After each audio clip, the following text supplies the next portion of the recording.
శ్రీ గురుభ్యో నమః. జై గురుదత్త. శ్రీ గురుదత్త. ఓం గురు బ్రహ్మ గురుర్విష్ణుః గురుర్దేవో మహేశ్వరః గురు సాక్షాత్ పరం బ్రహ్మ తస్మై శ్రీ గురవే నమః. దత్తాత్రేయ సమారంభా దత్తరామావధూత మధ్యమా సదానందనాగమాంబ పర్యంతం వందే గురు పరంపరా. ప్రియాత్మ బంధువులారా, ఈరోజు మనము సండే సత్సంగము అనగా ప్రతి ఆదివారము సత్సంగం అని మనము నిర్ణయించుకున్నాము కనుక ఈ రోజు సత్సంగము ధ్యాన ప్రక్రియ. ధ్యానానికి చాలామంది కొద్దిగా ఎన్ని తెలుసుకున్నా ఎంతో కొంత సంశయాలు ఉంటాయి. అందుకని మళ్ళీ తెలుసుకోవాలి. అందులో బుద్ధి ప్రధానమై ఉంటుంది. అందుకనే ధ్యానమందు బుద్ధియే ప్రధానం. ఇక్కడ బుద్ధి నిలవకపోతే ధ్యానము కుదరదు గనక దీనినే ధియానము అంటారు. ధియానము అనగా బుద్ధి కర్మానుసారి అనేక జన్మల ప్రారబ్ధానుసారముగా ఉన్న బుద్ధి కేవలము ఈ యొక్క ప్రాపంచిక విషయాన్ని వీడి పారమార్థిక విషయముతో ప్రయాణము చేయుటయే బుద్ధి యానము. బుద్ధి స్థిరత్వము చెందినప్పుడు సంపూర్ణంగా తన లక్ష్యమేదో తాను గురుదేవుల ద్వారా తెలుసుకున్న ఆ సాధన మార్గములో ఆత్మ సంయమ యోగ మార్గానికి అది ప్రయాణం చేస్తుంది. అట్టి ప్రయాణ స్థితి ఏ ధ్యానమని. ధ్యానము, ఆధ్యాత్మికము ఇవి అన్నీ తన్ను తాను తెలుసుకొనుట అనగా బయటి విషయాలను వీడి తన్ను తాను అంతర్ముఖ వృత్తిగా తెలుసుకొనుట అనే ప్రధానమైన అంశమే ధ్యానము. ఈ మార్గములో ప్రధానమైన ప్రమాణము గీతలో భగవానుడు ఆత్మ సంయమ యోగమందు సంపూర్ణంగా దానికి మనకు ప్రామాణికాన్ని తెలియజేశారు. దానినే ఇప్పుడు మనము వివరించుకుందాం. అట్టి ధ్యాన సాధన మనకు సంపూర్ణమైన సిద్ధిని కలిగిస్తుంది. సుచౌతే ప్రతిష్టాప్యాప్తిరమాసనమాత్మనః నాతృచ్చితం నాతి నీచం చేలాజనకుచముత్తమం చేలాజనకుచముత్తమం అనగా శుభ్రమైన ప్రదేశము. శుచౌతే ప్రతిష్టాప్య స్థిరమాసనమాత్మనః స్థిరమైన ఆసనం. నువ్వు కదలకుండా కూర్చుంటే నీకు ఎలాంటి ఇబ్బంది లేకుండా ఆసనాన్ని ఏర్పాటు చేసుకొని అట్లా ఎత్తైన ఆసనం అని కానీ మరి ఎక్కువగా అట్లని శాంతము నీచ అనగా మరి కిందకి ఉండి ఏదో ఇబ్బందికరంగా ఉండటము కానీ కాకుండా ఇక స్థిరమాసన ఆత్మనః ఆత్మనః అనగా మనసును ఆత్మకు సంబంధించింది.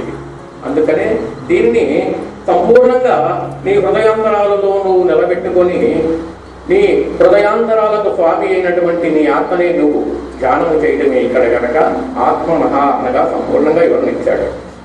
ఇక చేలము అజనము కుశమము అనగా చేలం అనగా వస్త్రము, అజనం అనగా చర్మము, జింక చర్మము, ఇక కుశము అనగా దర్భసాప. ధ్యానానికి ఇవి ముఖ్యమైనటువంటివి. ధ్యానం చేయడానికి మనకు ఒక వస్త్రం వేసుకొని కూర్చోవటము కానీ, అజనం అనగా యోగులు సిద్ధులు ఒక ఋషులు మాత్రమే జింక చర్మాలు అవి వేసుకొని కూర్చున్నారు. మనలాంటి వారికి దర్భసాప అయినా సరే ఒక వస్త్రం తెల్లటి వస్త్రమైనా పచ్చుకొని కూర్చుంటే మనకు అది శక్తిని బాగా అందిస్తూ ఉంటుంది. అంటే కూర్చున్నా కానీ ఆధార చక్రం నుంచి పైదాకా నడిపించేటువంటి శక్తి మనకు హాయిగా ప్రయాణం చేస్తుంది. ఇక కూర్చున్న సిద్ధి యొక్క స్థితి జరిగినప్పుడు ఆ మార్గంలో ఈ సిద్ధి ఎలా జరుగుతుంది అనే దానికి సంనాసికాగ్రం స్వం దిశాచానవలోకనం. సంనాసికాగ్రం స్వం దిశ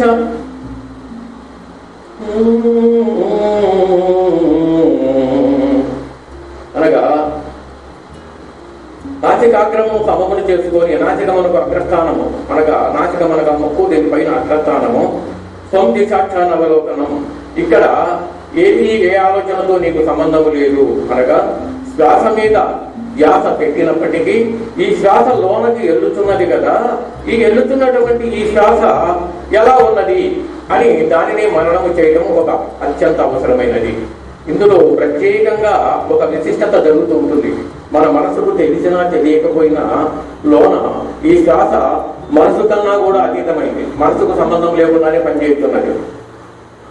మనకు లోనకు తీసుకునేటువంటి శ్వాస మొట్టమొదటగా బయలుదేరిన ప్రయాణములో 4 అంగుళాల పరిమితముగా ప్రయాణము చేసిన శ్వాస మనకు ముక్కు రంధ్రముల నుంచి ఈ నాసికమనగా ఈ కంఠస్థానానికి ఇంకా లోనకి వెళ్ళబోయే ముందు అక్కడే లయమైపోతుంది. ఆ శ్వాస 8 అంగుళాలు లోనకి వెళ్తుంది. 12 అంగుళాల శ్వాస ప్రమాణములో ఈ ముక్కు యొక్క ఈ మొదటి భాగము నుంచి ఈ మూల తిరిగి ఇంతవరకు 4 అంగుళాల ప్రమాణంతో మాత్రమే శ్వాస అక్కడ లైన్, ముందుగా వెళ్ళిన శ్వాస అక్కడే ఆ కండరాల యొక్క వ్యాకోచితంతో లైన్ అయిపోతుంది. అక్కడే ఆ మిగతా శ్వాస 8 అంగుళాలు మనకు ఊపిరితిత్తుల ద్వారా అక్కడికి వెళ్తాయి. దానిని ఆ శ్వాస లయమయ్యే స్థితిని అది ఆల్రెడీ అవుతున్నది కనుక ఆ నాసికాగ్రాన్ని సమము చేసుకో అన్నంత పరమ రహస్యం అది. దానిని గమనిస్తూ ఉంటే మన శ్వాస కూడా ఏది ధ్యానం చేయగా అవన్నీ శుద్ధి పడుతూ ఉంటాయి కనుక అది చల్లగా గాలి తగ్గుతూ ఉంటుంది. ఆ చల్లటి యొక్క స్పృహని చక్కగా మనసు విశ్రాంతి తీసుకోవడానికి అక్కడే అది మనసు ఉండటానికి ప్రధానంగా మనము మానసికంగా ఒక భావనను అక్కడ చేకూరిస్తే ఆ మనసు అక్కడే ఉండిపోవడానికి అవకాశం వస్తుంది. ఎప్పుడైతే మనసు అక్కడ ఉన్నదో బయటికి సంకల్పాల యొక్క విశిష్టతకి ఇంకా వెళ్ళదు. దానికి అలవాటు పడిన అంటే మనసు శాంతికి ప్రశాంతమైన వాతావరణానికి అలవాటు పడిన మనస్సు ఇంకా బయట చీకాకులకు విషయాలకు కేవలము తనకెంత అవసరమో పని పాటలు చేసుకోవడానికి వరకే చూసుకొని ఎప్పుడు నాకు అవకాశం దొరుకుతుందా, ఇలా ప్రశాంతంగా హాయిగా ఉందామా అనే ఆలోచనలోనే మనసు ఉంటుంది. ఈ ఒక్క విషయంలోనే అలాంటి ప్రక్రియ జరిగిందే తప్ప మిగతా విషయాలు ఎన్ని ఉన్నప్పటికీ అన్ని ఆ మార్గంలో సద్భావన అనేక వ్యవహారాలు మనకు జరుగుతున్నప్పటికీ ఈ క్రియంతో జరగదు. ఈ యొక్క సాధన వల్లనే ఇది తెలుసుకోవలసిన అవసరము ఉన్నది. అది ఈ యొక్క మొట్టమొదటగా ఈ ధ్యానానికి యొక్క ప్రత్యేకత ఏంటంటే ఆ ఆడుతున్నటువంటి శ్వాస ముందుగా 4 అంగుళాలు ఆ భాగంలో అక్కడే 4 అంగుళాలు, ఇక్కడ నుంచి 4 అంగుళాలు కొత్త పెట్టుకుంటే ఎంత ప్రమాణం ఉందో ఈ ఎగిపోయేటువంటిది కూడా అంత భాగం వరకు అక్కడ లయమై మిగతా శ్వాస లోన తెలుస్తున్నది. ఆ ప్రాణశక్తిలో మనసును ఆడ నిలబెట్టగలిగితే మనము అది నాసికాగ్రం సము నాసికాగ్రం సోమదీశాగ్రాన బలతనం. ఆ నాసికాగ్రాన్ని సమం చేసుకుంటేందుకు ఇంకా ఏ దానితో ఎలా కూర్చున్నామన్న సంగతి కూడా ఇక లేదు మనకు. ఏది ఇక కూర్చునే విషయాన్ని ముందే మనస్ఫూర్తిగా మనం ప్రిపేర్ అయి ఉన్నాం, సరిగ్గా చక్కగా ఆసనంలో ఉన్నాం కనుక ఇది ప్రధానంగా తెలుసుకుంటే మనసు అక్కడ ఆగిపోయేటువంటి స్థితి జరుగుతుంది. అట్లా కాకుండా అది ఎక్కడ ఆగితే ఇక్కడ మరొక ప్రమాణం ఏంటంటే మనసు ఎక్కడ ఆగితే అక్కడే ఆనందం ఉన్నది. మనసు ఆగిన చోటే ఆనందం ఉన్నది. అనగా భౌతిక విషయానికి ఇప్పుడు ప్రామాణికంగా తీసుకుందాం. ఏదైనా ఒక వింతైనటువంటి ఒక వస్తువు కావచ్చు, ఒక వింతైనటువంటి ఒక దృశ్యాన్ని చూస్తున్నాము, మనసు దాని మీదనే కేంద్రీకృతమై పరిపరి విధాలుగా చూస్తున్నాం. ఎప్పుడు చూడలేదు మనం ఇలాంటి వింతైనటువంటిది అని. మనసు అక్కడ ఆగిపోయింది, మనకు ఆనందంగా ఉంది. మన మనసు అక్కడ ఆగల. ఒక వ్యక్తి ఆనందంగా చూస్తున్నాడు, ఇంకొక వ్యక్తి అది చూడకుండా వెళ్ళిపోతున్నాడు. మనకు ఆనందంగానే ఉన్నది. ఇంకొక వ్యక్తి ఉన్నాడు, మరి మనకు ఆనందంగా ఉందని అంటే మనమే చూస్తున్నాం అంటే అతని మనసు అక్కడ ఆగల, అతనికి విరక్తిగా ఉన్నది. కేవలము ఇలాంటి స్వభావాన్ని చూస్తే, మనసు అలవాటు పడిన దాన్ని చూస్తే, ఒక ఇది మత్తు పానీయాలు తాగే చోట అక్కడే ఉండి అక్కడే దొరుకుతూ ఉంటారు. అది చూసి మనకు విరక్తి కలిగి పక్కకు వచ్చేసేస్తా ఉంటాం. మరి అక్కడ ఉన్న వాళ్ళకి దాని మీదనే మనసు పెరిగిన వాళ్ళకి ఆనందంగా ఉందా లేదా అంటే ఇక్కడ మనసు ఎక్కడైతే ఆగిందో అక్కడ ఆనందం ఉంది. అది దాని ప్రధానమైన జడ్జిమెంట్. మనసులో ఆనందమయం ఉంది కనరా, మనసే సర్వము ఎరుగుతుంటూ మనసు ఎరుకై ప్రబలుతుంటూ ఆనందమయమే బ్రహ్మపుర. బ్రహ్మము అనే యొక్క బ్రహ్మ పదార్థం యొక్క విశిష్టత ఏంటంటే అది ఎప్పుడు ఆనందాన్ని కోరుకుంటూ ఉంటుంది. ఆ బ్రహ్మ పదార్థమే ఈ యొక్క మన ఆత్మ, దానితో ఏర్పడిందే ఈ దేహము. ఇది ఎప్పుడు ఆనందాన్నే కోరుకుంటున్నదే తప్ప ఎవరికైనాను సరే ఒక ఎలాంటి కషాయ వాడికైనానో మరొకరికైనానో వాడు కూడా దుర్మార్గంగా ప్రవర్తిస్తున్నాడు అన్నప్పటికీ కూడా దాంతోనే ఆనందాన్ని వెతుకుతున్నాడు. అతను కూడా ఒక వ్యక్తి ఒకరిని కొట్టు ఒకరి తిట్టు ఆనందపడచ్చు, దాంతో ఆనందాన్ని ఎదిగాడా లేదా? దాంట్లోనే ఆనందాన్ని వెతుకుతున్నాడు అతను. అది ఆ ఆనందం శాశ్వతమైనది కాదు, దాని వల్ల మనకు ప్రమాదం వస్తుందని జ్ఞానం లేకపోవడం. అట్లా అలాంటి ప్రయాణాలతో చేసిన వారందరూ ఏమవుతున్నారు అని మన మానసిక వివేకంతో ఇప్పుడు గమనిస్తే ఇవి అన్నీ కూడా అతనికి మళ్ళీ తీరని నష్టము కలిగి తీరని దుఃఖానికి లోనయ్యో మరొకటి. దుర్మార్గం ఎక్కువైతే ఏమవుతుంది, తీసుకెళ్లి జైలు పడేసేస్తారు. అంతకన్నా ఏమైనా ఉంటారు, అనుభవిస్తున్నాడు లేదా శిక్షలు ప్రత్యక్షంగా కట్టి ప్రభుత్వాలు ఎప్పుడు రాజు ఉన్నప్పుడు కానీ ఇప్పుడు కానీ ఆల్రెడీ ఎప్పుడై కట్టించి పెట్టే ఉంచారు. ఏదో సామాన్యంగా ఉంటే వదిలేసేస్తారు. అది అయితే ఆల్రెడీ కానీ ఇలాంటి శిక్ష జరుగుతుందని చెప్పి కూడా తెలిసి కూడా చేస్తాడు. ఎందుకని ఆనందం అనే విషయం దాంట్లో ఎత్తుకుంటున్నాడు. ఆ దోషమే, ఆ మానసిక దోషమే అతన్ని ఏడిపిస్తారు. తర్వాత ఏడిపించినా అప్పుడు ఆ ప్రారంభం అనుభవించగా తీరచ్చు. అందుకోసమే మహనీయుల పెద్దల యొక్క మార్గాన్ని మనం ఎందుకు నడుస్తున్నామంటే అలాంటి వాటికి కాకుండా అసలు ఎందుకని అట్లాగే ఇట్లనే ఎందుకు తెలుసుకోవాల్సి వచ్చిందంటే ఈ మనసు అనేది ఆనందాన్ని కోరుకుంటుందే తప్ప మరొకటి కోరుకోదు. అలా మనం జీవించకపోతే ఈ యొక్క దేహాన్ని జీవించడానికి అవకాశం కూడా ఇవ్వదు ఈ మనసు. కొన్ని ఆత్మహత్యలు చేసుకుంటున్నారంటే కారణం మనసేగా. ఆత్మహత్యలు కానీ తగలబెట్టుకోవడం కానీ మనసే. అంటే మరి ఎందుకని నాకు ఆనందంగా ఉండటం లేదు, ఇంకా నేనంట ఏంటి నాకంతా కోల్పోయా, నేను ఎందుకు బతకాలి నేను అనేటువంటి ఇబ్బందులు వచ్చినప్పుడు చిన్న వయసులోనే ఏదైనా వాళ్ళ జీవితాలు చిన్నభిన్నమైనప్పుడు వివాహాలైన తర్వాత ఎంతమంది ఇలాంటివి మనం పాల్గొనేట్టు చూస్తున్నాం. కారణం ఏంటి, నేను సుఖంగా ఆనందంగా ఉండలేకపోయా, ఇంకెందుకు బతకాలి నేను మాత్రం. అంటే లక్ష్యం ఆనందమైనది, దానికి నాకు దూరమైనప్పుడు ఎందుకంటే నేను నా జీవితము అనే కాడికి వెళ్ళింది. అందుకని అప్పుడు దీనివల్ల మనం తెలుసుకున్నది ఏంటి అంటే మనసు ఈ యొక్క సర్వేంద్రియాలు జ్ఞానేంద్రియాలు ఎప్పుడు కూడా జ్ఞానేంద్రియాలు కూడా ఆహారం ఉన్నది, దానికి ఎప్పుడు ఆనందమే అవసరమై ఉన్నది. మంచి వాసన పిలిచి ఆనందపడతాం కానీ దుర్గంధమైన వాసన పిలిచి ఆనందపడతాం. మనం సువాసన పిలిచి ఎంత హాయిగా ఉంది అనుకుంటాం. దుర్గంధం అంటే అక్కడి నుంచి బయటికి వెళ్తాం, పక్కకి వెళ్ళిపోతున్నాం. మంచి శబ్దం వింటే ఆనందపడుతున్నాం. కాకులు 10 కాకులు వచ్చి ఇక్కడ అరుస్తున్నాయి అనుకో ఆనందపడతామా, ఎంత బాగా అరుస్తున్నాయి అంటే. కోవిలు చిలుకలు వస్తే ఇంకా మీరు రికార్డు కూడా చేస్తుంటాం. కాకులు కుక్కలు ఊరికి అరుస్తున్నాయి అనుకో కర్రలు పెట్టినా పోగడినా మన అంటే ఆ శబ్దంలో ఉన్న భేదము ఉంది, అది వెళ్ళలేకపోతున్నాం. ఇక్కడ ఒకే దాంట్లో 2 ఏర్పడినట్లు మహనీయులు ఋషులు ఒక సందర్భం చెప్పారు. శబ్దము ఏదైనా ఓంకారం ఒకటే, అది కుక్కరమని కుక్కరమని కాగేరమని మనిషి మహామహనీయులు మంచి గానం పాడని, మూలం మాత్రం ఓంకారం ఒకటే. అయినప్పటికీ నీవు చెడు మంచిని 2 తెలుసుకునే జ్ఞానము మానవ జన్మకే ఒకరికే ఇచ్చి వాటికి లేదు ఆ జ్ఞానం. పాపం అవి అనుభవిస్తున్నాయి, ప్రారంభం అనుభవిస్తున్నాయి. మానవ జన్మ ఒకటే ఆ చెడు మంచిని సంపూర్ణంగా తెలుసుకునే జ్ఞానము కలగటము చేత ఆ వాటిని వేరు చేసుకొని జీవించే జ్ఞానము ఒక మానవ జన్మకే శ్రేష్టమైనటువంటి జన్మగా ఉన్నది. అది వాటికి అలా తెలుసుకునే దూరం అవుతున్నాయా, మనలాగా లేదు కదా. మనలాగా శుభ్రతగా లేదు, నాగరికం ఏర్పడి. అందుకని మానవ జన్మ శ్రేష్టము అని అనడానికి ప్రధానమైనటువంటి ఇక్కడ మనకు సంపూర్ణంగా అర్థమవుతున్నది. ఏదైతే ప్రామాణికమైన ఇది సత్యమైన ఎలా ఉండాలి అంటే ఒక ప్రామాణికమైనటువంటి శ్లోకం కావచ్చు, ఏదైనా కావచ్చు, ఏదైనా మాటే మంత్రం.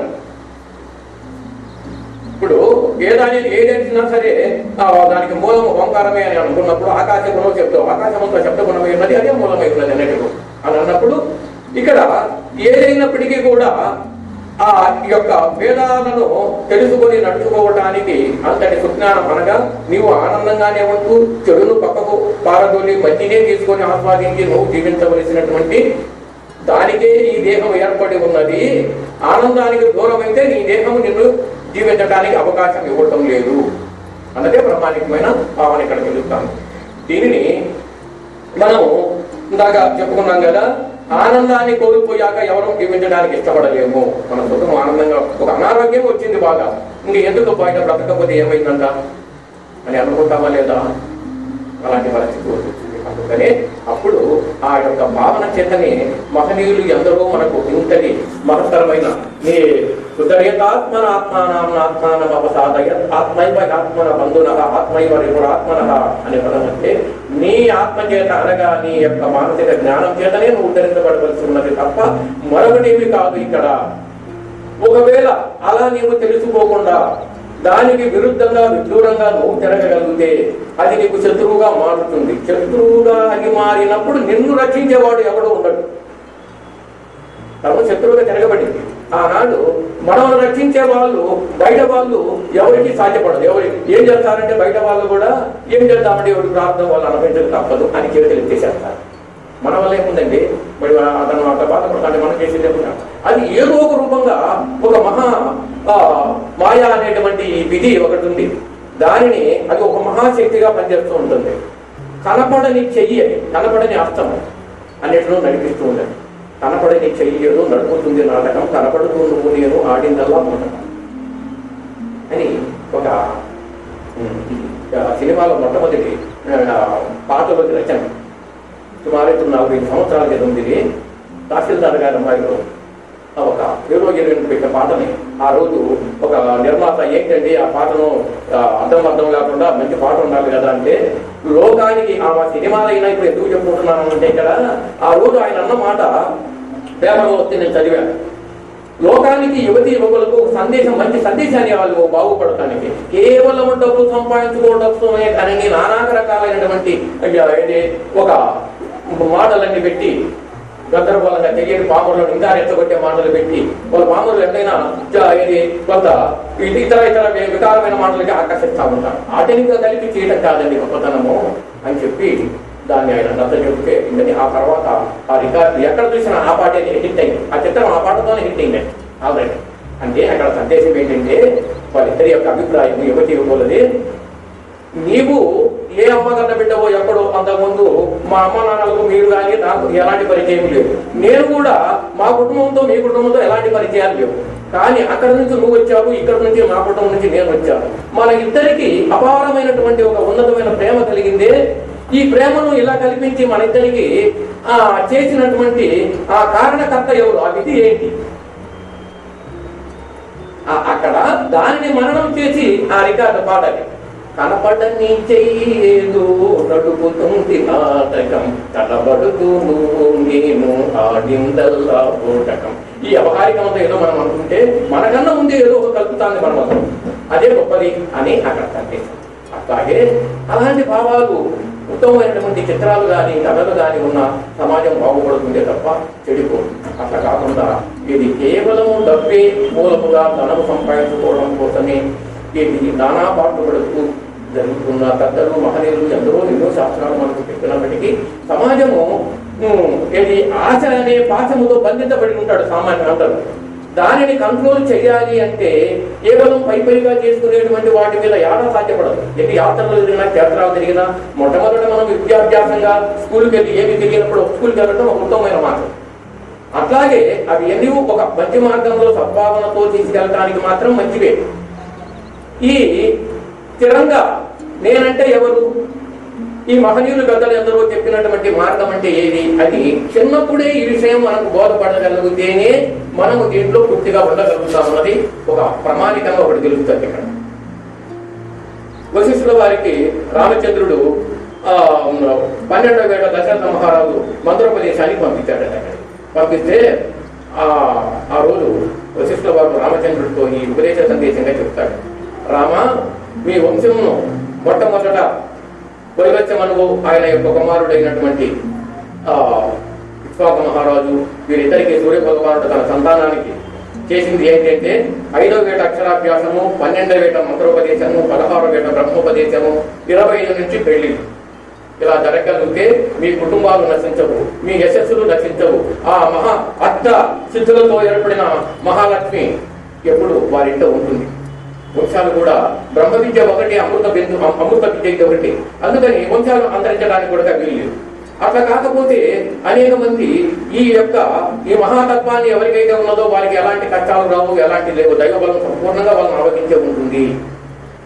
అట్లా కాకపోతే కాలగర్భంలో కలిసిపోతా ఉంటాయి. ఒక తరం 2 తరాల ఆస్తులు ఉంటే 3వ తరాలకు లేకుండా పోతా ఉంటాయి అని గమనిస్తే, మనం సామాన్యంగా గమనిస్తే కూడా అలాగే జరుగుతూ ఉంటుంది ఎన్నో కూడా. ఇక సామాన్యుల మానవుల యొక్క విశిష్టత, మరి మేము దేశాన్ని పరిపాలిస్తున్నాము కదా, మరి వారికి ఇలాంటి జ్ఞానం అందకపోతే అక్కడ నుంచి వచ్చాము కనుక మా పూర్వీకులందరూ ఈ యొక్క బ్రహ్మ విద్య పరంగా ఉన్నారు.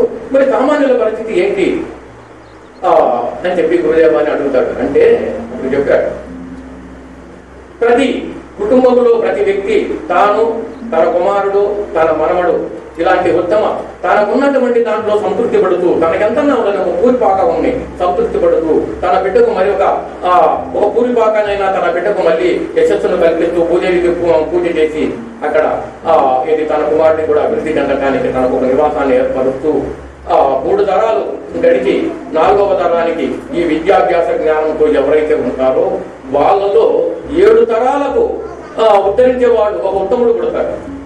ఆ 7 తరాల నుంచి 14 తరాలు ధరించే వాళ్ళు పుడతాంటారు. ఇది వాళ్ళ వంశాన్ని తరింపజేయడానికి. అట్లా ఇంకా అది ఆ పరంపర కొనసాగుతూ వారు కూడా ఏది కాలగర్భంలో కలవకుండా వారి యొక్క యశస్సులు ఈ యొక్క లోకములు ఉంటాయి రామ అని చెప్తాడు. అంటే ఈ బ్రహ్మవిద్య ఎప్పుడు అవసరం అంటే చిన్నప్పుడే అవసరమని ఇప్పుడు తెలుస్తాం దీన్ని బట్టి. అంతేగాని మధ్యలో వచ్చినప్పుడు వస్తున్నాం, మధ్యలో వచ్చినప్పుడు ఏమైందంటే మనము మధ్యలోనే చెప్తున్నాం అనుకో. ఇంకా కొంతమంది ఏంటంటే వాళ్ళకు కూడా మనం ఇంకో నిన్ననే మన గురువు గారు ఒక ఆయన ఉన్నప్పుడు అన్నారు, ఒక 20-30 ఏళ్ల క్రితం వెనక్కి వెళ్తే నేను మాత్రం ఇంతటి గోల మీకు చెప్పగలిగానా, ఇప్పుడు వీరున్నారు వీరు మాత్రం చెప్పగలిగారంటే ఏదో పనుల మీద ఏదో కాలక్షేపంలో తిరిగాం. కానీ ఇది పెద్దల ద్వారా మహనీయుల ద్వారా తెలుసుకొని ఇది మంచిదన్నాక మనం ఇక్కడికి వచ్చాం. అట్లాగే మిగతా వారు కూడా అలాంటి పరిస్థితి ఉంటుంది కదా. వాళ్ళు ఇప్పుడు ఎందుకంటే వాళ్ళకు తెలియటం ఇంకా అన్నది గమనిస్తే ఎక్కడ పరిష్కారము అని అంటే ఇక్కడ బాల్యంలో నుంచే విద్యాభ్యాసాలు మనకి ఎంత అవసరమో అలాంటి అవసరాన్ని దీంతో కూడా తీర్చిదిద్దగలిగితే దీని గుండా వచ్చిన దండగా లేదు, లాభమే కానీ నష్టం అంటూ ఒకటి లేదు. ఇన్ని లాభాలు చెప్పాడు. మీకున్న సంపదలు కానీ మరొకటి కానీ మీ పేరు ప్రతిష్టలు కానీ ఇంకా పెరుగుతాయి కానీ తరగలేదు. ఈ నియమాన్ని మీరు 2 యుగాలు పాటించారు రామ అని చెప్పారు. 2 యుగాలు. అందుకని మీరే ఉన్నారు. చరిత్ర అంతరించలేదు కదా. చివరి వరకు త్రేతాయుగం నుంచి వారికి కృతయుగం నుంచి త్రేతాయుగం వరకు వారే ఉన్నారు. ఉన్నారా లేదా అంటే ఉన్నారు కదా ఆల్రెడీ. మరి 2 యుగాలు పరిపాలించడం ఒక వంశం పరిపాలిస్తుంది దేశాన్ని. అది గొప్పతనం. అందరూ కూడా భౌతికంగా ఎదుకని ఎన్ని మాటలు చెప్పినప్పటికీ ఈ యొక్క లోకముందు మనందరినీ ఆవహించి ఉన్నది ఒకటి ఉంది. ఏది? ఆకలి ఎక్కి అలవడించే వాళ్ళు ఎవరు? పేదరికంతో దరిద్రంగా ఉన్నవాళ్ళు.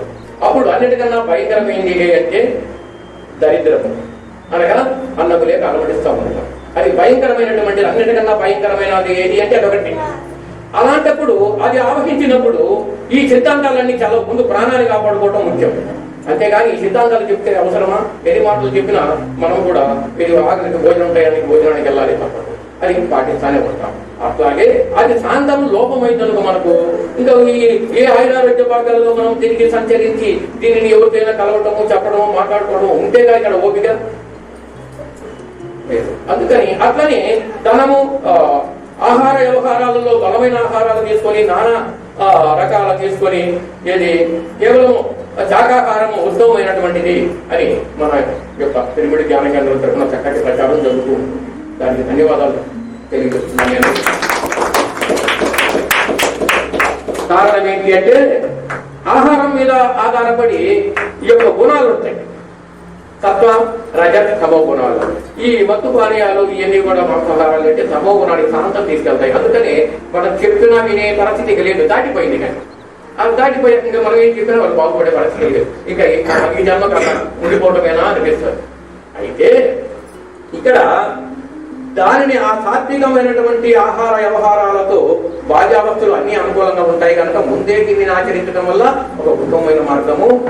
ఇక ఎప్పుడైతే ఆ హింసాభావము అనేది ఎప్పుడైతే వదిలామో ఏదైనా చెప్తానగానే వంటపడుతుంది. అంటే మధ్య వయసులో ఉన్నప్పటికీ కూడా ఈ స్థితి ఉందనుకో చెప్పింది అంటనే మనకు ఆచరణలోకి వెళ్ళిపోతాం. అదే గొప్ప మార్గము కనుక ఆ యొక్క ఆహార విషయంలో సాత్విక ఆహారాన్ని మనం తప్పనిసరి కోరుకోవటం ఎంత ముఖ్యమంటే అంత ముఖ్యము.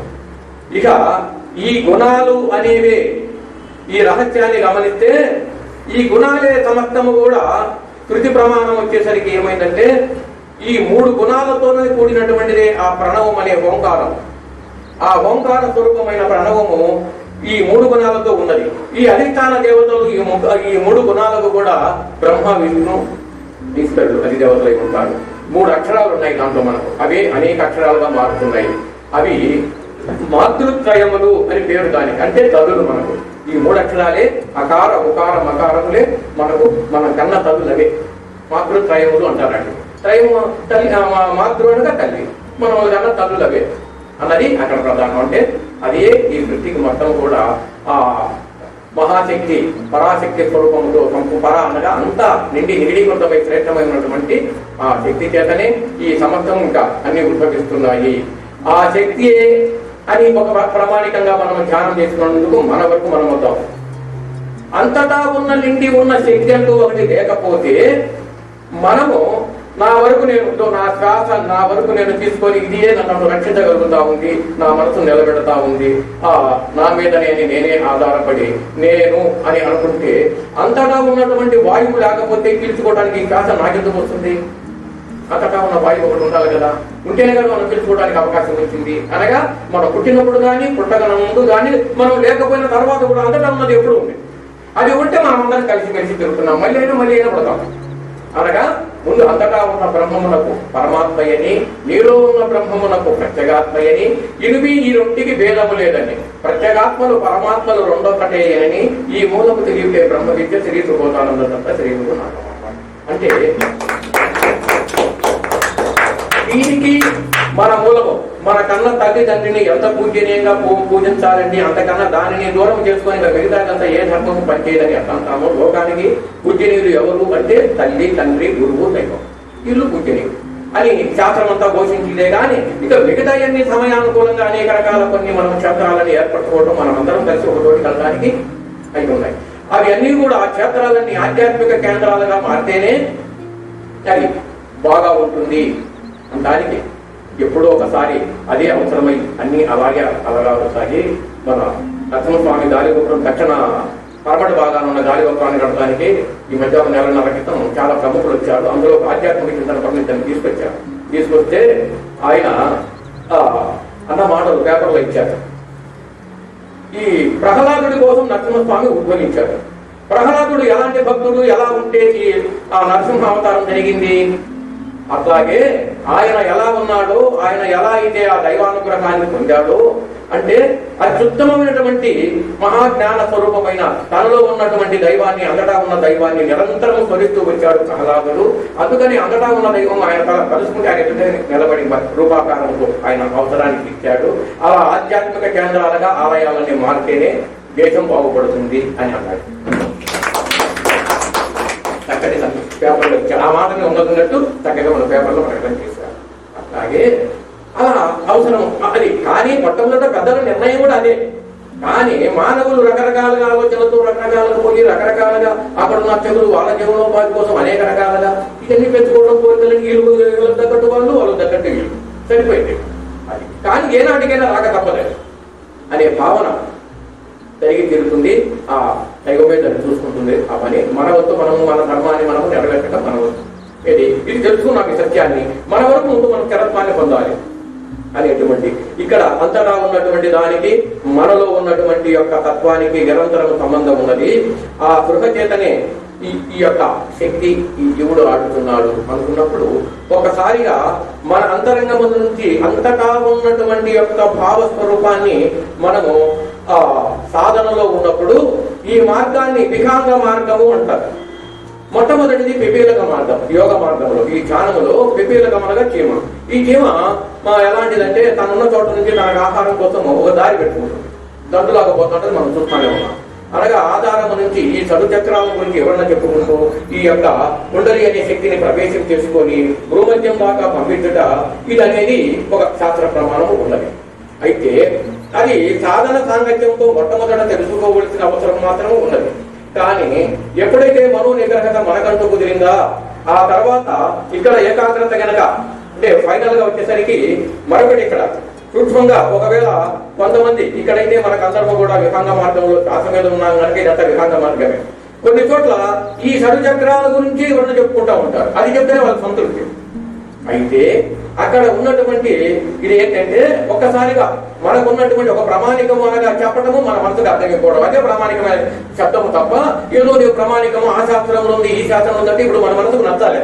నచ్చి మనకు యథార్థానికి వచ్చిందనుకో సత్యమే అన్నదే ప్రామాణికం.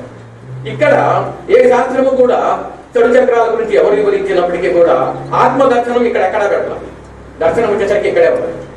ఆత్మదర్శనం వచ్చేసరికి ఇక్కడే ఉంటుంది తప్ప మరొక ఒక మంచి విషయం ఒకటి జరుగుతాడు. కాకపోతే వాళ్ళు ఎవరింతరు మనకు చెప్పరు. ఒక పూజా విధానంలో ఒకటి జరుగుతూ ఉంటుంది. అక్కడ ప్రథమంలోనే ఆ కేశవనామాలు అయిపోతాను కానీ ముక్కు మీద వేలు పెట్టుకో ప్రాణాయామం అని చెప్పి చెప్తారు. మన విశ్వామిత్రుల వారు ఈ యొక్క గాయత్రి లోన ఉన్నటువంటి యొక్క జఠరాగ్ని రూపంలో ఉన్నటువంటి ఆ తేజస్సును ఆయన గుర్తిరిగాడు. అదే దీన్ని మామూలుగా పారాయణం చేసుకోవడానికి ఏదో ఓం భూర్భువః స్వః తత్సవితుర్ని చెప్పుకుంటాం. కానీ దాని నిజ స్వరూపమైనప్పుడు పూజలో ప్రతి ఒక్క బ్రాహ్మణుడు పడతాడు. మన ముక్కు మీద వేలుస్తున్నప్పుడు చెప్పేది అది ఆయన కనిపెట్టింది ఏంటంటే మన విశ్వామిత్రుల వారు దానికి బీజాక్షర సంపుటి ఎడగొట్టాడు. ఆ బీజాక్షరం ఎక్కడి నుంచి పనిచేస్తుంది మనకు ఒక శబ్ద వాంగ్మయం కానీ ఈ నాభి నుంచి ఇక్కడి నుంచి బిగిన అవుతాయి తరంగా సి అని పలికినప్పుడు నాభి యొక్క నాడి పనిచేస్తుంది అంతే. అట్లాగే ఓం భుహు ఓం భువః ఓం సువః ఓం మహః ఓం జనః ఓం తపః ఓం సత్యం ఓం తత్సవితుర్వరేణ్యం భర్గో దేవస్య ధీమహి ధియో యో నః ప్రచోదయాత్. మొత్తం మూలమది జనలోకం ఇది, తపోలోకం ఇది, అన్ని లోకాలది. అన్ని లోకాలు ఇక్కడ ఉన్నాయి. దర్శనం కావాలన్నా ఇక్కడే ఉన్నది నీకు అంతే తప్ప ఇక్కడ ఏ లోకము లేదు. ఇదంతయు కూడా శరీరము ఇక వీటినట్టు సంరక్షణ కేంద్రం కూడా అక్కడే ఉంది. 72,000 నాడులను ఆడించేటువంటి ఆ యొక్క సుషుమ్న నాడి ఒకటే. అందుకని ఆ నాడికి ఎంత గొప్ప పేరు ఇచ్చారంటే నిర్దోషేంద్రియము. శాస్త్ర ప్రమాణము ఆ యొక్క నాడి కపాలాన్ని ఈ మనకు కపాలం అనగా ఈ మెదడును పొడుచుకొని గిండలు కదా మొలక గిండలు ఉన్నాయి మనకు. మొలకైతే రేపు తెల్లారి ఎలాంటి ఒక్క పొడుచుకొని వస్తుందో ఈ కపాలాన్ని పొడుచుకొని భూమధ్యం దగ్గర వచ్చి సూర్యుడు మనలాగా ఉంటుంది. అది సమస్తాన్ని ఇది ప్రసారం చేస్తూ ఉంటారు మనకు. ఈ సంకల్పాలు కానీ ఆలోచనలు కానీ బ్రెయిన్ లో ఉన్నటువంటి శక్తిని అంతా అది మనకు ఇక్కడ ప్రసారం చేస్తూ ఉంటుంది. అక్కడ సమస్తము ఉన్నది పైన ఉన్నప్పటికీ అది అక్కడ వ్యవహారికం ఇక్కడే ఉంటుంది. వ్యవహారికము ఫిల్ము ఇక్కడ ఫిల్మ్ వదిలేసి అక్కడ లైటింగ్ అక్కడ వస్తుంది. కానీ వ్యవహారికం అంతా విద్యలు చూసి తెరగొట్ట మీద అంటే దానికి ఆధారం వెనక నుంచి వస్తాం అంతేనా ప్రత్యక్షంగా గమనిస్తున్నాం మనం. వెనక అది లేకపోతే ఇక్కడ బొమ్మ పడదు థియేటర్లో. కానీ విద్యలని చూడాలంటే ఇక్కడ చూస్తాం, అక్కడే చూడాలి. అట్లాగే అది మహోన్నతమైనటువంటి స్థితితో ఉండి ఇక్కడ మనకు ప్రసారం చేస్తూ ఉంది. మన సంకల్పాలు మన ఆలోచనలన్నీ అక్కడ నుంచి మన తినే ఆహారంలో కూడా ఇప్పుడు సైన్స్ పరంగా ఎంతో డిగ్రీలు చదవకపోయినా పేపర్ పరంగా మరొకటి మనకు వచ్చిన కొద్దిపాటి చదువుతూనే తెలుసుకోగలుగుతున్నాం. ఇవాళ అందుబాటులోనే ఉన్నది. మన తినే ఆహారం నుంచి వీరి రక్తం తయారవుతుంది. రక్తం నుంచి తెల్ల కణాలు తయారవుతాయి. అవి తెల్ల కణాలు కొన్ని ఉత్పన్నవి, కొన్ని మళ్ళీ అంటనే అంతరిస్తున్నాయి, కొన్ని ప్రయాణం చేసి బ్రెయిన్ దాకా వెళ్తా ఉంటాయి. అవి కూడా అదే రోగనిరోధక శక్తి మళ్ళీ తిరిగి మనకు ప్రసారం అవుతున్నది అని ఎలా చెప్తున్నాడు. ఇక్కడ ఈ ఉత్పత్తి అయ్యేటువంటి తెల్ల కణాలు కొన్ని లక్షలుగా ఉత్పత్తి అయ్యి మన బ్రెయిన్ మెదడులో బ్లడ్ లో రక్తంలో ఉత్పత్తి అయ్యి మళ్ళీ అప్పటికప్పుడు కదలు పుట్టలాగా అంతరిస్తా ఉంటాయి అంతా కూడా. ఇవి కొన్ని అసలు ఆల్రెడీ నిలబడి ఉంటాయి. కొన్ని ఈ అంతరించడానికి కారణం ఏమి అని ఒక పరిశోధన చేసే సైంటిస్టు తేలింది ఏంటంటే మనిషి వ్యాకులతతోనూ చింతతోనూ దిగులుతోనూ ఊరికే తను చేసే వ్యవహారాల మీద ఎప్పుడు ఏదో ఒక రకమైనటువంటి చింతన అంటే ఒక సంతోషము సంతృప్తి లేకుండా ఉన్నటువంటి వాళ్ళ యొక్క అవి ఎక్కువగా నిలవకుండా మరి అందరినీ అంతరించిపోతా ఉంటాయి. ఈ మానసికమైన ఆలోచన రుగ్మతలు ఉన్నప్పుడు అవి అభివృద్ధి చెందగా అంతరిస్తాయి. ఎప్పుడైతే మంచి వాతావరణము మంచి ప్రశాంతమైన భావయుక్తము కలిగినటువంటి నిర్మలమైనటువంటి హృదయం గల వారికి ఎక్కువగా తెలకణాలు పైకి వెళ్తా ఉంటాయి, ఎక్కువగా మన దేహంలో కూడా ఉంటాయి. అవి ఎంత గొప్ప ఆ యొక్క కణాల్లో నుంచి వచ్చేటువంటి మహా చైతన్యమే ఈ నేత్రం వరకు వచ్చి మన దృష్టిని చూపించడానికి కూడా కారణమైంది. అంటే ఇందులో ఇతర దేశస్తులు గాడ్ అనే పదం వాడారు. కనుపాపలో రెటినా అనే పదార్థం ఉన్నది, అందులో గాడ్ అనే పరమాణువులు ఉన్నవి. అవి చూసే దృశ్యాలను ఇది పలానా అని అవి కనుక్కుంటాను ముందు, తర్వాత మనసు పనిచేస్తాను. ఇక్కడ కనపడేటివి వర్ణాలు ఉన్నాయి. కొన్ని వర్ణాలు కనుక్కున్నది నేత్రం కానీ ఎర్రగా ఉన్నది తెల్లగా ఉన్నదని మనసు కాదు, ఇక్కడ మనసుకు తెలియదు. పైగా ఈ మానవ నేత్రానికి అనేక రకాల వర్ణాలు కనుక్కునేటువంటి చైతన్యం మానవ నేత్రానికి ఉన్నది. మిగతా వాటి కనుక బ్లాక్ అండ్ వైట్, మిగతా జంతువుల కన్నిటికు బ్లాక్ అండ్ వైట్ సినిమా మనం చూసామే, ఆ టైప్ లో ఉంటుందని చెప్పి సైన్స్ నిర్ణయించింది. ఒక గుర్రానికి 3 వర్ణాలు కనపడతాయి. అంటే పూర్వీకులు ఎప్పుడో దాన్ని కనుక్కొని దానికి సవారి గుర్రాలకు కళ్ళ గంతలు కడతారు. గంతలు కడితే దానే కనపడాలి, దానికి ఈ పక్కన ఏదైనా రంగులు కనపడితే వెళ్తుందేమో అని. చకోర పక్షికి 3 వర్ణాలు, 3 నుంచి 5 వర్ణాలు కనపడతాయి దానికి. అది చాలా విలువైన పక్షి. ఆ పక్షిని గురించి విశేషతని ప్రహ్లాదుడు అప్పుడు వాడితే ఆ పక్షి ప్రస్తావన తీసుకొచ్చాడు. ఆ తర్వాత మనకు మహారాష్ట్రకు సంబంధించినటువంటి సదాశివేంద్ర బ్రహ్మ స్వామి మానస సంచరవే అనే పాటలో ఆ పక్షి గురించి వాడాడు. అద్భుతమైనటువంటి ఈ యొక్క జ్ఞాన యోగమైన మనకు ఒక పెద్దలు చెప్పిన భావనలు, ఒక పెద్దలు గురువులు చెప్పారు. ఆ గురువు యొక్క తత్వానికి శిష్యుడి తత్వానికి ఎలా ఉండాలి అనే సందర్భం చెబుతూ, నా పరాత్పరుడైన నా ప్రహ్లాదుడు కూడా ఉపదేశం పొందినవాడే గురువు దగ్గర. నారదుడు గురువు కదా ఆయనకు. అందుకనే ఆయన చెప్పిన ఉపదేశము నాకు ఎలాంటిదో అనే భావన చెప్తాడు అక్కడ. నేది నాకు ఎలా ఉన్నది, దానితోనే నేను ఇంతటి స్థితిలో ఉన్నాను అని చెప్తాడు.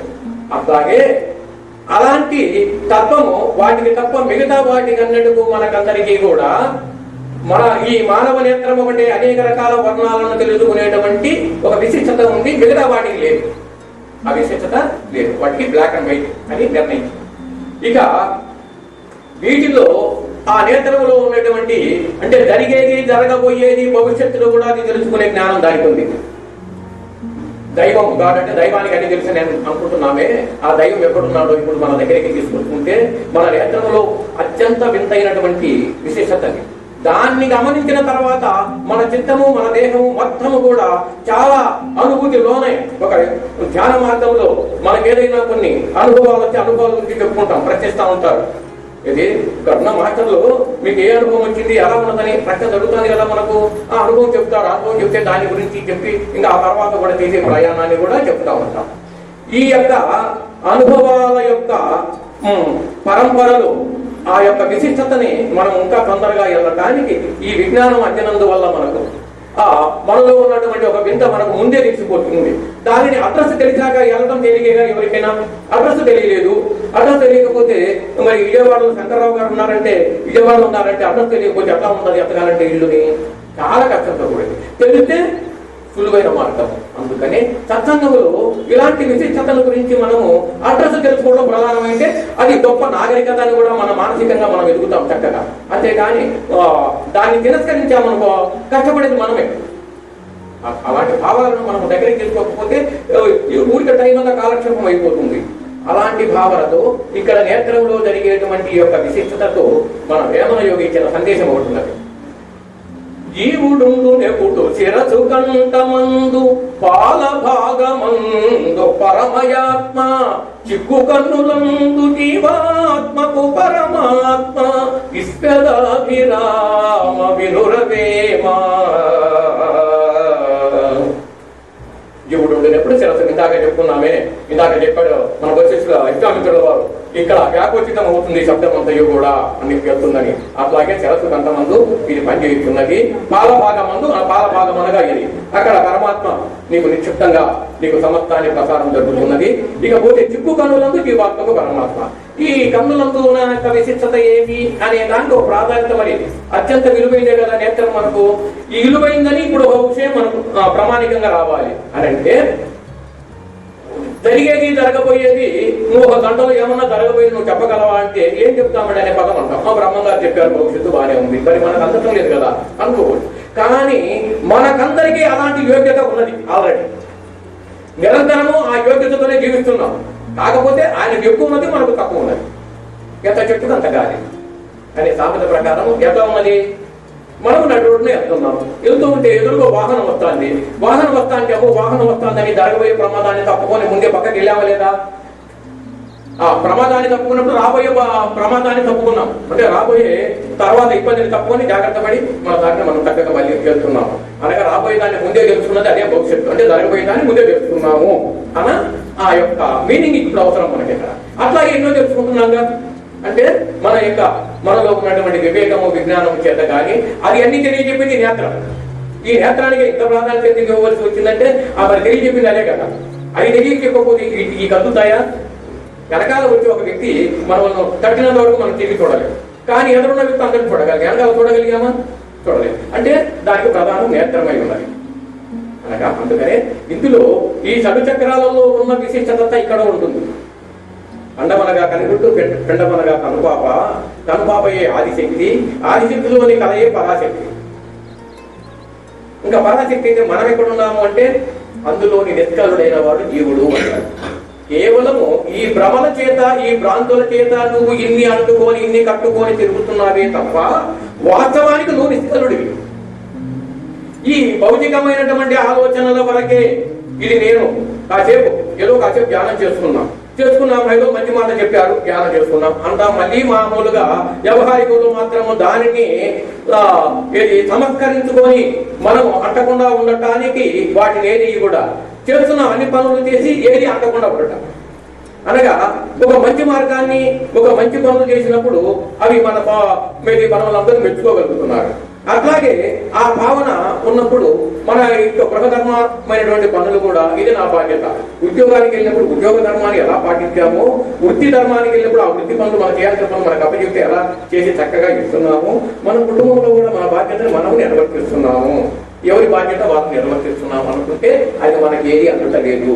ఇలాంటి వాళ్ళు తత్వవిత్ మహాబాహో గుణకర్మ విభాగయోహో, ఈ గుణాలను 3 గుణాలతో ఏర్పడిన ఈ దేహము, దీనికి సంబంధించినటువంటి దేనికి ఈ శారీరక ఆకలితప్పుడు ప్రాణధర్మం, జనన మరణాలు శరీర ధర్మము, అట్లాగే సంకల్పం చేయుట, వికల్పం చేయుట మనోధర్మము. వీటినన్నిటిని తను గ్రహించి తన ఉత్తమమైనటువంటి ఆలోచనతో తాను ప్రయాణం చేస్తున్నాడు. గుణాగుణేషు వర్తంతే ఇది మత్వాన సత్యతే.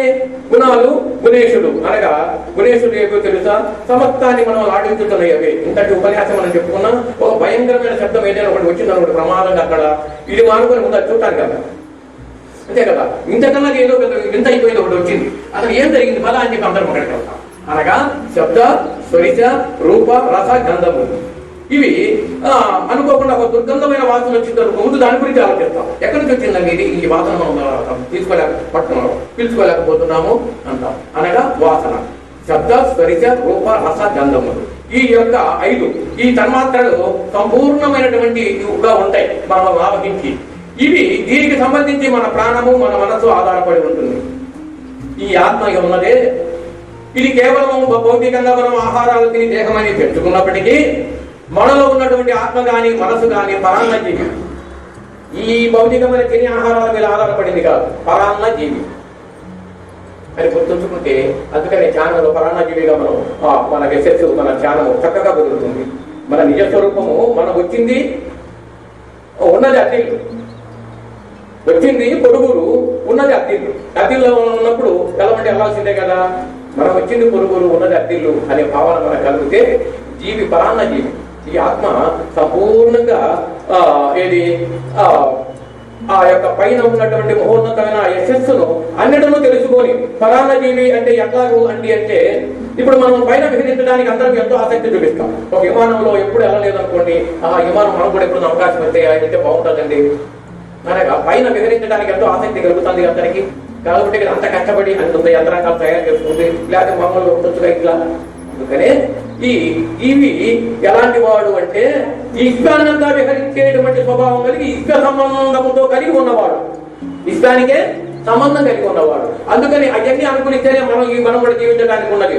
సూర్యుడు, చంద్రుడు, గ్రహాలు అన్ని పంచభూతాలు అన్ని పనిచేస్తాంటే కదా మనం జీవించడానికి ఉండేది. అట్లా కాకపోతే ఈ పని చేయలేదు, ఈ పని అది మారుకుంది. మన పరిస్థితి ఏంటి? స్వతహాగా మనకు లేదు. మనకన్నిటికు మూలము అనగా మన కన్న తల్లిదండ్రికి బాధ్యత మనం తీసుకున్నప్పటికీ కూడా ఇది ధర్మంగా యుక్తంగా లోక ధర్మానికి, ఆ తర్వాత వాళ్ళ తల్లిదండ్రికి వాళ్ళ తండ్రికి మూలం ఎవరు, మూలం అనేది ఎతికినప్పుడు సమస్తము కూడా ఇష్టస్వరూపముగా ఇష్టమాతగా ఉన్నటువంటి ఆ జగజ్జనని శక్తి, పరాశక్తి మనకందరికీ తల్లిగా. ఈ తల్లులు మారుతారేమో కానీ ఆ తల్లి మారదు. ఈ తల్లులు మారినా ఆ తల్లి అందరికి ఉండి మనలాంటి వాళ్ళని ఎందరైనా పుట్టి ఉండడానికి ఇక్కడ అవకాశం కూడా ఇస్తాము తెలుసుకొని. అప్పుడు ఆ అతీతమైన స్థితికి వెళ్ళడం వల్ల ఏమి అని అనగలిగితే, ఏదైతే లోకాన్ని దేశాన్ని మనం బాగుపడతాలి, అందరినీ మంచి మార్గంలో చెప్పాలి, లేకపోతే ఎవరింటో వాళ్ళు ధ్యానం చేసుకోవచ్చు, ఈ పిరమిడ్లు కట్టుకోను, లేకపోతే ఆశ్రమాలు కట్టుకోను, మరి 10 మంది వస్తారా, వచ్చి ధ్యానం చేపిద్దాం, ఈ మాటలు చెప్తాం, ఎందుకు కదా పెట్టుకోవాలి? నా వరకు తెలుసు, నేను ఊరుకునే ఉండొచ్చు కదా, మీ వరకు తెలుసు, మీరు ఊరకనే ఉండొచ్చు కదా. కానీ ఇక్కడ అందరినీ మార్చడానికి అందరం ఇలా ఉండాలి, అట్లయితేనే కదా సుఖశాంతులతో అందరము ఉండేది ఈ సమాజంలో లోకంలో అనుకుంటున్నాం కదా. అందుకనే ఆ భావన కలిగితే ఈ లోకమే కాదు పైలోకాన్ని కూడా మార్చగలిగినటువంటి మహనీయులు ఒకప్పుడు ఉన్నారు, చరిత్ర మనకు ఉన్నది. అట్లాగే మార్చగలిగిన యోగ్యత మనకు కూడా ఉన్నది. అంతా గొప్పగా ఈ లోకమే కాదు పైలోకాలకు కూడా వెళ్ళి మహర్షులు దేవతలు కూడా పుట్టినీళ్ళయ్యారు.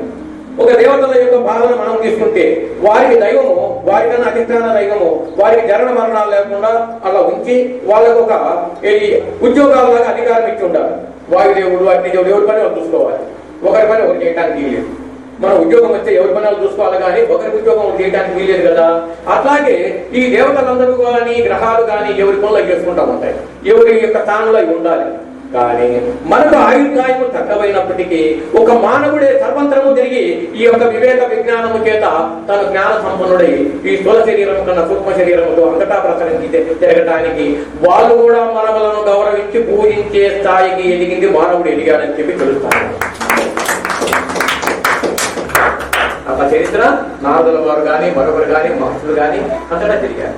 అందుకని ఒకవేళ కొంతవరకు తెలుసుకున్నప్పటికీ మనం అనేక జన్మ సంసిద్ధ తదో యాది పరాం గతి, ఎప్పుడైతే ఈ జన్మకు కొంతవరకు తెలుసుకోగలిగాం, ఇందాక అనుకున్నాం అడ్రస్ తెలుసుకున్నాం, అడ్రస్ తెలుసుకున్నాక వెళ్తాం కదా, వెళ్ళకుండా ఆ స్పృహ మన ఆత్మ దాని మీదికి ప్రవేశం అవుతుంది. అయితే అది నడిపించి అక్కడ కూర్చోబెడతానికి దాని పని అది తెలుసు, దానికి ఖచ్చితమైన శక్తి ఉంది, అది తీసుకెళ్ళి అక్కడ కూర్చోబెడుతుంది.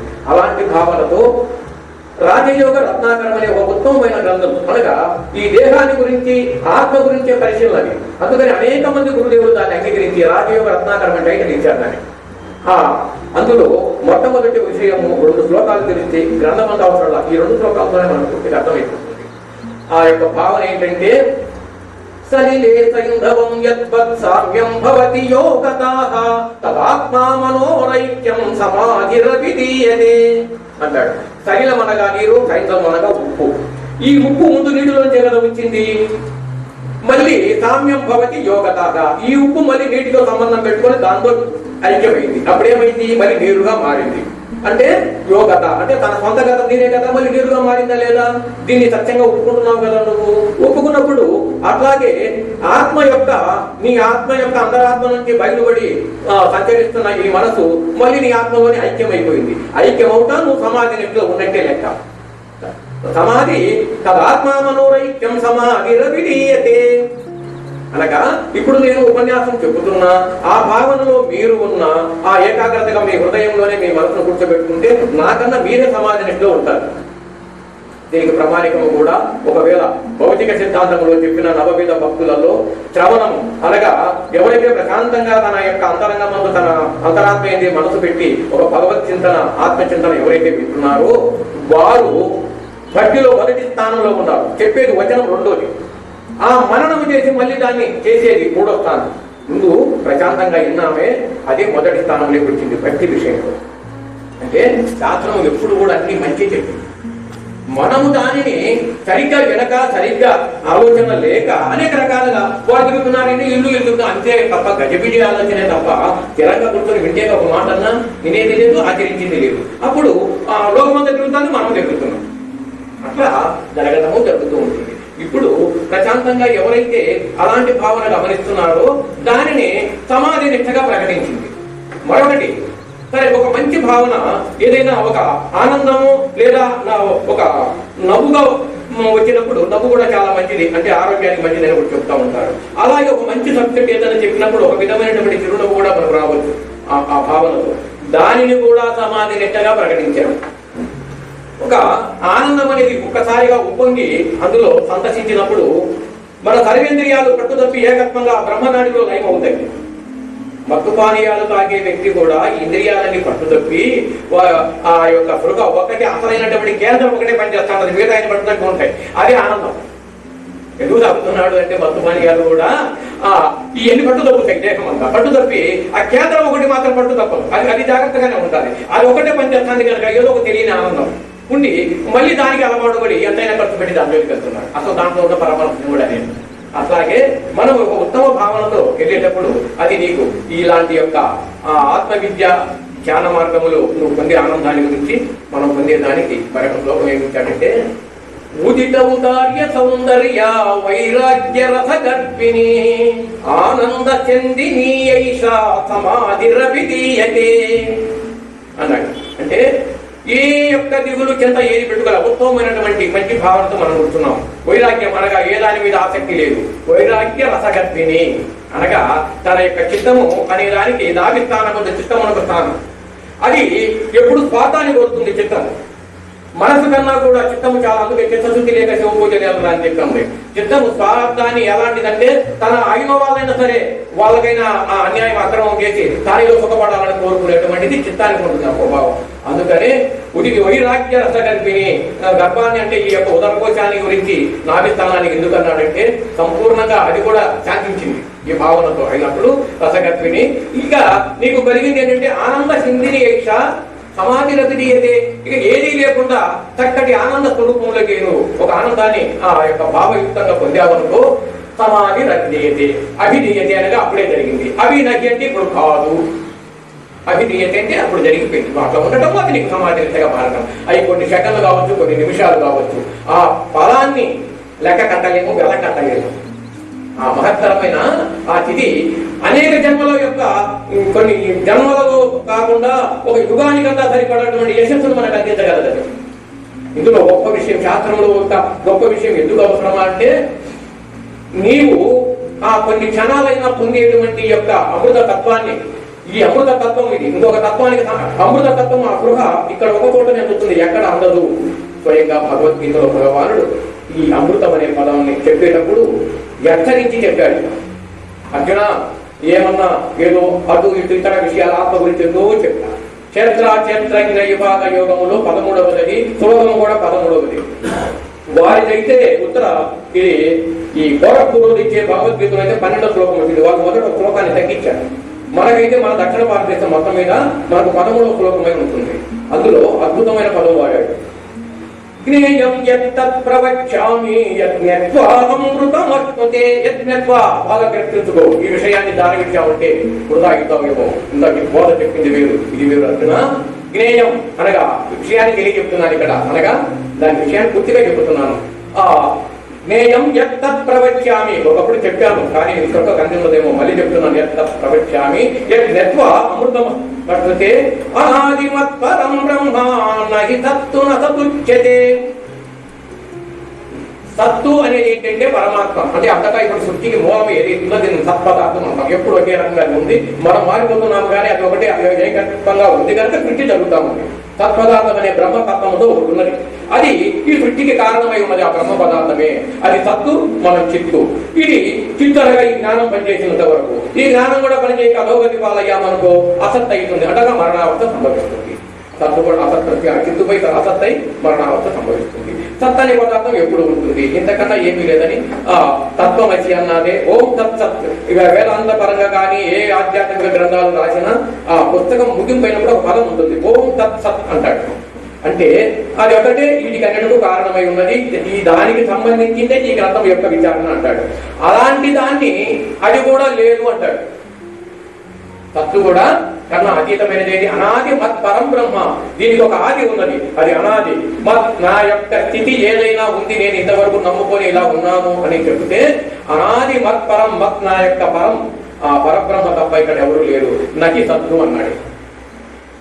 నహి సత్తు అంటే చాలా గొప్ప విషయం ఇది. శంకరాచార్యులు వారు ఈ విషయం చెబుతూ ఆ పదములు ఆ భావం అందినప్పుడు నీ పూర్వజన్మ కర్మ విశేషాలు ఎన్నున్న గతం మొత్తం రద్దవుతుంది, ఇంకా వాడే గొప్ప మహనీయుడు అవుతాడని చెప్పి సౌందర్య లహరిలో వర్ణించాడు.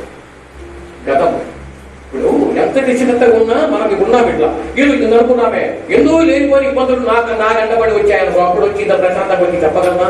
లేకపోతే ఇంకొకరి పరిస్థితి కూడా అంతే.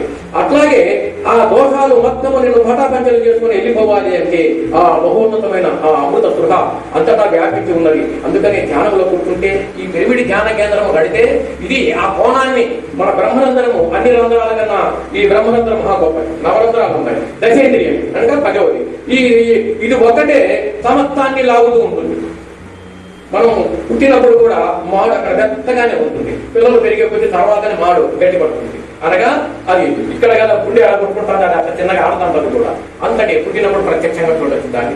అది ఒక్కటే ఇష్టాంతరాలతో కూడినటువంటి చైతన్యాన్ని లోనకు లాగగలిగింది. అందుకని ఏ గుడి కట్టినా దాని నమూనానే మనకి తిరుమల ధ్యాన కేంద్రం. గుడి కట్టినా గుడి యొక్క మూల విరాట్ విగ్రహం ఇక్కడ ఉంటే ఆయన బ్రహ్మరంధ్రాన్ని లెక్కించి దాన్ని కరెక్ట్గా చిత్రం పెడతారు పైన. గుళ్ళు విగ్రహం కన్నా శిఖర దర్శనంగా గొప్పదని చెప్పి మనం శ్రీశైలం వెళ్ళినప్పుడు ప్రత్యేకంగా పెద్దలు పూర్వీకులు నిర్ణయించే ఉన్నారు ఆల్రెడీ. శిఖర దర్శనం గొప్పది అంటే ఎందుకని విశాలంగా ఆకాశమంతా మన మనస్సంతా విహరించి అక్కడ చూస్తాం. గుళ్ళు ఆ విరుగురుగున పడి అంద విగ్రహాన్ని మనం చూసేది అది ఎక్కడ చూసినా కానీ ఒకే రకం ఉండదు ఆకాశం. గుళ్ళో విగ్రహము ఏది పేరు ఎక్కడ చూసినప్పుడే అనుభూతి. ఇంకా అటు పక్కకెళ్ళి వెనక్కి అటు అనుభూతుందా మనకు విగ్రహం చూడడానికి అలంకారాలు చూడగలం అట్లా పేరు చూడలేదు. మిగతా 3 ఏపుల మైనస్, ఒకటే ప్లస్ పాయింట్ లో ఉంది. అట్లాగే అట్లా కాకుండా అలా చూసాము అనుకో ఎటు చూసినా చూస్తానే ఉంది. ఈ యుద్ధమంతా మనం చూస్తున్నాం, మన నేత్రాలు కూడా ఆనందిస్తున్నాయి చూసి. ఆ విశ్వస్వరూపమైనటువంటి జ్ఞానం అప్పుడు అందుతుంది మనకు. అప్పుడు గుర్తుంటానని అలాంటి భావ సారూప్యానికి వెళ్ళినప్పుడు ఈ యొక్క ధ్యానానికి ఒక నిర్ణయం ఏంటంటే సంపూర్ణంగా నిర్ణయించిన ఒక నిఘంటువు అవుతుంది. 12 రోజులు అంటే ఒక కొత్తగా వచ్చిన వేరు మనం రోజు చేస్తున్నాం కనుక ఏం పర్వాలేదు. 12 కొత్తగా వచ్చిన వాళ్ళకు కూడా ఎప్పుడు సిద్ధిస్తాయి ఇది అనే దానికి ఒక నిర్ణయం ఎప్పుడూ జరిగింది, ఇప్పటికీ ఆచరణ జరుగుతుంది. నేను చూపిస్తున్నప్పటికీ కూడా 12 ఆసనములు ఒక జ్ఞాన సిద్ధి కుదురుతుంది. 12 రోజులు ఆసనం వేసుకుని ముందు కూర్చుంటే ఈ శరీరం కూర్చోడానికి అనుకూలిస్తారు. హాయిగా కూర్చోడానికి ముందు ఇది ఇష్టపడుతుంది, లేకపోతే ఇష్టపడదు. 1 రోజు 2 రోజులతో మళ్ళీ ఇష్టపడగా మళ్ళీ ఏదో ఉంటుంది. 12 రోజులు ఆసనాలు వేసుకొని కూర్చోగలిగితే ఆసన సిద్ధి జరిగింది మనకు. ఒక శ్లోకాన్ని 2 రోజులు బట్టి పెట్టి దాన్ని పారాయణ చేస్తే అది మనం పుస్తకం చూడకుండా చదువుతాం. అదే సిద్ధించుటంటే. సిద్ధించుటంటే దాన్ని మళ్ళీ మనం పుస్తకం పెట్టి చూడకుండా పారాయణం చేసాం. అదే కదా మనం సిద్ధించడం. మనకు వాక్కుకు మనసుకు సిద్ధించింది కదా, అది సిద్ధించడానికి. అట్లాగే 12 ఆసనాలు ఒక జ్ఞాన సిద్ధి, ముందు ఆసన సిద్ధి, తర్వాత 12 ఆసనాలు జ్ఞాన సిద్ధిని కుదిరిస్తుంది. 12 జ్ఞాన సిద్ధులు ఒక ధారణకు 12 ఆసన సిద్ధికి తర్వాత ధారణ సిద్ధి జరుగుతుంది. ధారణ అనగా సమం కాయం శిరోగ్రీవం ధారయన్నాచలం అనగా ఈ దేహాన్ని సమంగా కూర్చోబెట్టి ధారలాగా ముందు కూర్చోవాలి నువ్వు అంటానికి ప్రధానంగా ఇస్తాం కనుక ఇందులో సమం కాయం శిరోగ్రీవం ధారయన్నాచలం. గ్రీవం అనగా మెడ, కాయం అనగా దేహము, శిరస్సు అనగా తల. దీనిని సమంగా పెట్టుకొని ఎప్పుడైతే నువ్వు అలా కూర్చున్నావో నాసికాగ్రం. ఇక అలా కూర్చున్నప్పుడు నువ్వు చేయాల్సిన పని ఏంటి? నాసికాగ్రము అనగా ఈ నాసికం నుంచి గుర్తు పెట్టుకొని అగ్రస్థానాన్ని పెట్టుకొని నువ్వు ధ్యానంలో కూర్చో. ఇంకా ఎక్కడ ఏంటి ఇటు కూర్చున్నానా, ఇక ఈ ధ్యాసల విశ్వమంతా నీ యొక్క వ్యాపకమే ఉన్నది ఇక అంటూ ఎలా ఇచ్చాడో అప్పుడు ఆ భావనతో ధారణ ఏర్పడింది ఆ వ్యక్తికి. ఆ ధారణ పూర్తి అయ్యేసరికి ధ్యానం పూర్తిగా సిద్ధిస్తా ఉంది. అట్లాగే 12 ధ్యాన సిద్ధులు మళ్ళీ జరిగితే ఒక సమాధి నిష్టము కుదురుతుంది. అనగా 4 అంశాలు: ఆసనము, ఆసన సిద్ధి, ధ్యాన సిద్ధి, ధారణ సిద్ధి, ధ్యాన సిద్ధి, సమాధి సిద్ధి. వీటికి అన్నిటికీ కూడా ఒక్కొక్క దానికి 12 రోజులు క్రమం ఇచ్చాడు. ఇస్తే అప్పుడు అంటే ఒక 50 రోజుల దగ్గరికి వచ్చేసరికి నియమాన్ని కరెక్ట్ గా పాటించగలిగితే సంపూర్ణంగా ధ్యాన సిద్ధి జరుగుతుంది. ఈ బృహత్శాస్త్రంలో ఉన్నప్పుడు మనం రోజువారీ ధ్యానము చేసుకోవడము అలా సాధనగిన ఆ తర్వాత ఎక్కడ ఉన్నా ఆ వ్యక్తులు ఇంకా అది పూర్తి చేశారు కనుక ఆ భావనతో ఉంటారు. చాలా వరకు కొన్ని సంవత్సరాల తరబడి ఇలా చేసిన వాళ్ళందరము మనం ఏంటంటే కొద్దిసేపు అయినా ఆ తర్వాత వ్యక్తి ధ్యానంలో కూర్చుంటే ధ్యాన సిద్ధి ఎలా జరుగుతుందంటే 10 నిమిషాల నుంచి ఒక 20 నిమిషాల లోపే ధ్యానం సిద్ధిస్తూ ఉంటుంది. అంటే లయంలోకి వెళ్ళిపోతూ ఉంటారు. 10 నిమిషాల కల్లా తడిపోతుంది, మొత్తం కూడా స్థితిలోకి వెళ్ళిపోతాడు. ఆ నుంచి ఒక 20 నిమిషాలు గడిచేసరికి ఆ సంపూర్ణమైనటువంటి తన స్థితిలో తాను ఉండగలుగుతూ ఉంటాడు అన్నదే ప్రమాణం. అట్లాగే ఆ యొక్క స్థితి ఒకటే సర్వశక్తిమయంలో చేసి మనల్ని బయటికి తీసుకొస్తూ ఉంటుంది. ఒకవేళ ఉపన్యాసమే చెప్తున్నాం, ఇంకా గంట బదులు 2 గంటలు నాకు అవకాశం ఇచ్చారే అనుకో, ఇది మంచిదే కదా అని చెప్పి ఒక 4 గంటలు ఉపన్యాసం చేయగలిగితే ఎట్లుంటా నేను? లేదు 12 గంటలు చేస్తే అలవాటు చేస్తే ఎట్లుంటాను? శక్తి అంతా తగ్గిపోయింది. శక్తి అంతా తగ్గిపోయింది. మహాగాయకులైన ఆ దేవుడి గురించి అద్భుతంగా పాడుతున్నాడు. 12 గంటలు పాడగలిగి ఎట్లుంటాడు వ్యక్తి నిద్ర మేలుకొని? ఒక్కరోజు మామూలుగా నిద్ర మేలుకుంటేనే సరిపోవడలే మన పరిస్థితి. అనగా ఏమి జరిగింది మరి? అదే 12 గంటలు హాయిగా నిద్రపోతే హాయిగా జరుగుతున్నాం. రోజు ఆచరణ ఉన్నా మనకి వచ్చే ఇబ్బంది ఏమి? రోజు 10 గంటలు 12 గంటలు నిద్రపోతే మరి శక్తివంతులపై బయటికి బాగా హాయిగా వస్తున్నాం. ఏ పని అయినా కదా 12 గంటలు మేలుకున్న తర్వాత ఏదైనా పని అంటే ఎట్లా ఉంటుంది? మహా ఇబ్బందికరంగా ఉంటుంది. అనగా వ్యవహారికము కానీ మాటలు కానీ వీటి ద్వారా మనకు శక్తి నశించుతున్నది అని దీనివల్ల ప్రామాణికంగా అర్థమయ్యి అప్పుడు ఈ మార్గంలో ఉన్నందువల్ల శక్తిని మళ్ళీ పొందుతున్నాము తిరిగి.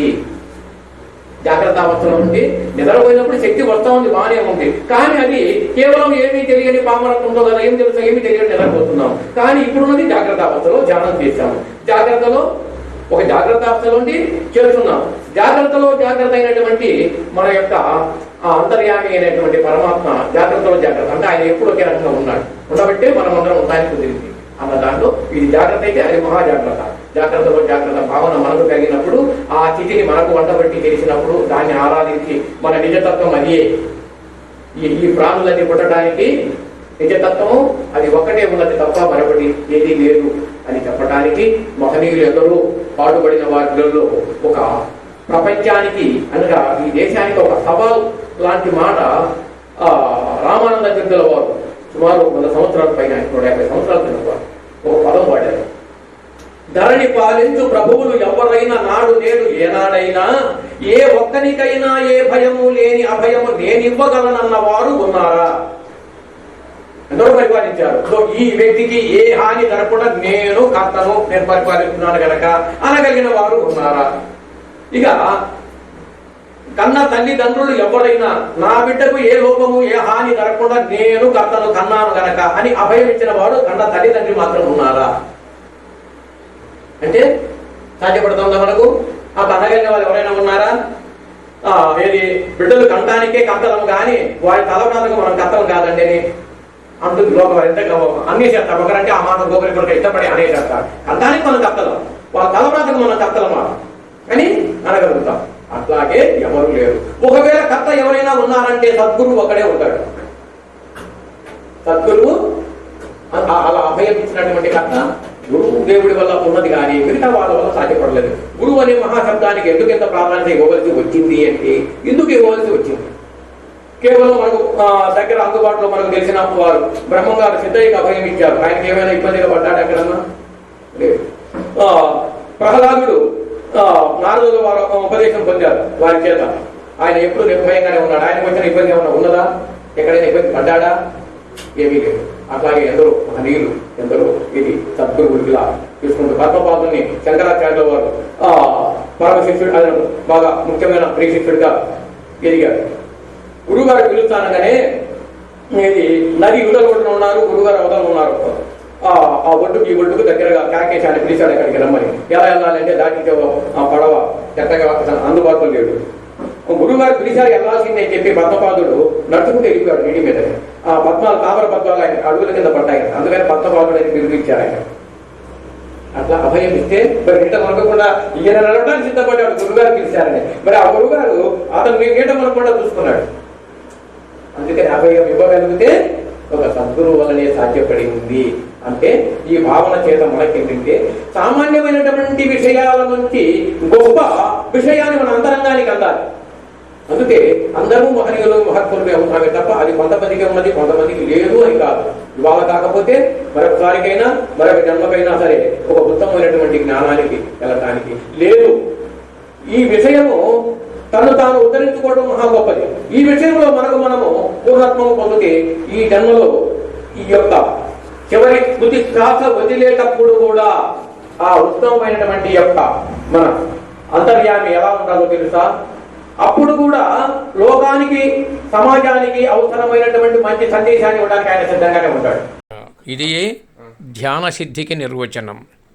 ఇట్టి జ్ఞానసిద్ధిని కలిగినటువంటి అందరూ మహనీయులుగా ఉండటములో ఎలా ఉంటారు అని అంటే పరమశాంత స్వరూపులు, ఆత్మానంద స్వరూపముతో కలిగి ఉంటారు. ఇంక అంతకన్నా లోకంలో మనం పొందేది ఏమీ లేదు. అందుకే ఇట్టి జ్ఞానానుభవములో ఆత్మానుభవం పొందుటే నిజమైనటువంటి ఆధ్యాత్మిక చింతన. ఇక శాంతి శ్లోకంతో పూర్తి చేద్దాం. ఓం సహనావతు సహనౌ గుణత్తు సహ వీర్యం కరవావహై తేజస్వినావధీతమస్తు మా విద్విషావహై. ఓం శాంతి శాంతి శాంతి. సర్వే జనా సుఖినో భవంతు. లోకా సమస్తాన్ సుఖినో భవంతు. సమస్త సన్మంగళాని భవతు.